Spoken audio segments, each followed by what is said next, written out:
Hola, soy Victoria Cáceres, soy escritora y soy lectora. Y hoy voy a leer un texto que es el comienzo de la novela Negra Espalda del Tiempo de Javier Marías.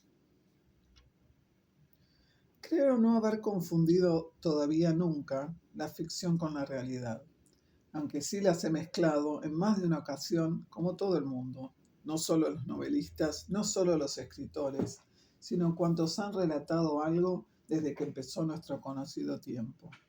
Y en ese tiempo conocido, nadie ha hecho otra cosa que contar y contar, o preparar y meditar su cuento, o maquinarlo.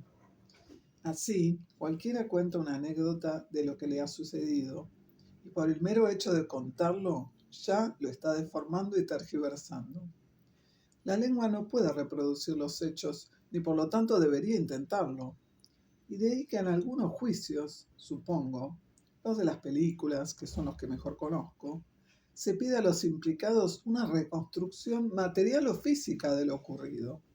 Se les pide que repitan los gestos, los movimientos, los pasos envenenados que dieron o cómo apuñalaron para convertirse en reos, y que simulen empuñar otra vez el arma y asestar el golpe a quien dejó de estar y ya no está por su causa o al aire, porque no basta con que lo digan y cuenten con la mayor precisión y desapasionamiento.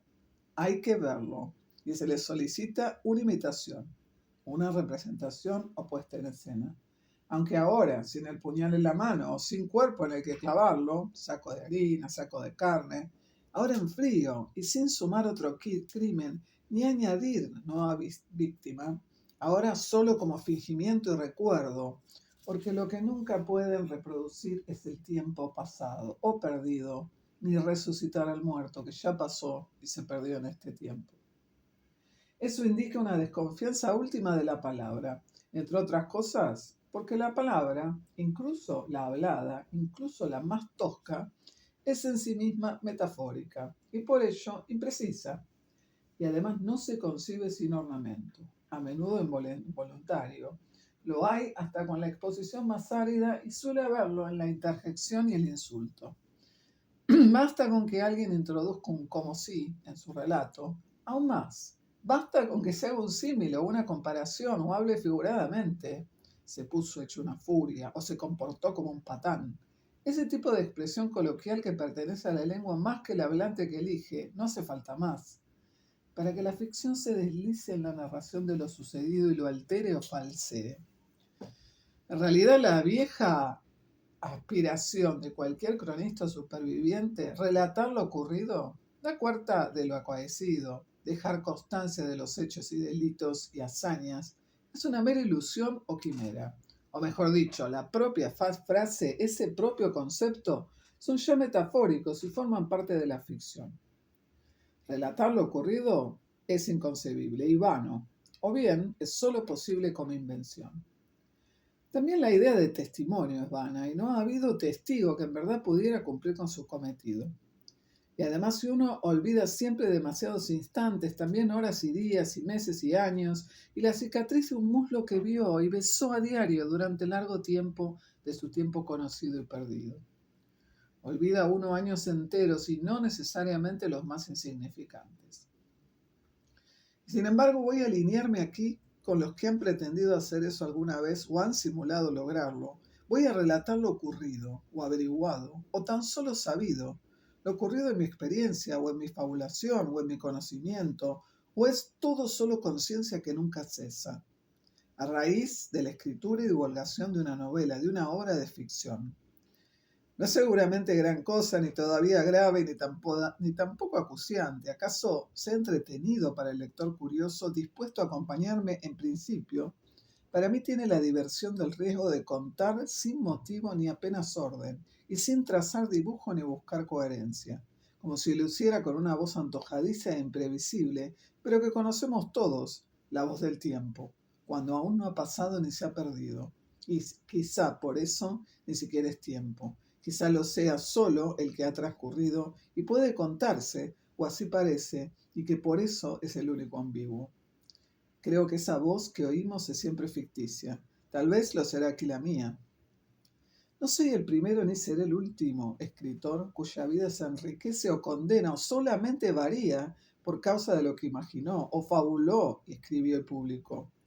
A diferencia de lo que sucede en las verdaderas novelas de ficción, los elementos de este relato que empiezo ahora son del todo azarosos y caprichosos, meramente episódicos y acumulativos.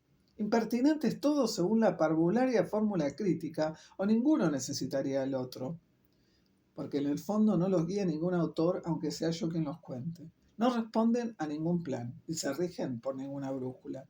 La mayoría vienen de afuera y les falta intencionalidad. Así, no tienen por qué formar un sentido, ni constituyen un argumento o trama, ni obedecen a una oculta armonía, ni debe extraerse de ellos no ya una lección, tampoco de las verdaderas novelas se debería querer tal cosa, y sobre todo, no deberían quererlo ellas, sino ni siquiera una historia con su principio y su espera y su silencio final. No creo que esto sea una historia, aunque puede que me equivoque, al no conocer su fin. El principio de este relato, eso lo sé, está fuera de él. En la novela que escribí hace tiempo, o aún antes de eso, y entonces es más difuso, en los 2 años que pasé en la ciudad de Oxford, enseñando como un impostor entretenidas materias más bien inútiles en su universidad y asistiendo al transcurso de aquel tiempo convenido. Su final quedará también afuera y seguramente coincidirá con el mío dentro de algunos años, o así lo espero. O puede que me sobreviva ese fin como nos sobrevive casi todo lo que emitimos o nos acompaña o causamos. Duramos menos que nuestras intenciones. Dejamos demasiado puesto en marcha y su inercia tan débil nos sobrevive. Las palabras que nos sustituyen y a veces alguien recuerde o transmita, no siempre confesando su procedencia. Las alisadas cartas y las fotografías combadas y las notas dejadas en un papel amarillo a quien va a dormir sola tras los abrazos despiertos, porque nos vamos de noche como miserables en tránsito. Los objetos y los muebles que estuvieron a nuestro servicio y a los que dimos entrada. Una silla roja, una pluma, una escena de la India, un soldado de plomo, un peine. Los libros que escribimos, pero también los que solo compramos y una vez leímos o permanecieron cerrados hasta el final en su estante y proseguirán conformes en otro sitio su vida de espera, a la espera de otros ojos más ávidos o sosegados. Los vestidos que se quedarán colgados entre naftalina porque acaso alguien con sentimiento se empeña en guardarlos. Aunque ya no sé, ni sé si hay naftalina, las telas clareando, languideciendo y sin aire, olvidándose más cada día de las formas que les dieron sentido y del olor de esos volúmenes. Las canciones que se seguirán cantando de cuando nosotros no las cantemos, ni tarareemos, ni las escuchemos. Las calles que nos albergan como si fueran inacabables pasillos y estancias que no se fijan en sus inquilinos efímeros y conmutables. Los pasos que no puedan reproducirse ni dejar huella sobre el asfalto y sobre la tierra se borran, o no, esos pasos no quedan, sino que se van con nosotros, o aún antes, con su inocuidad o su veneno.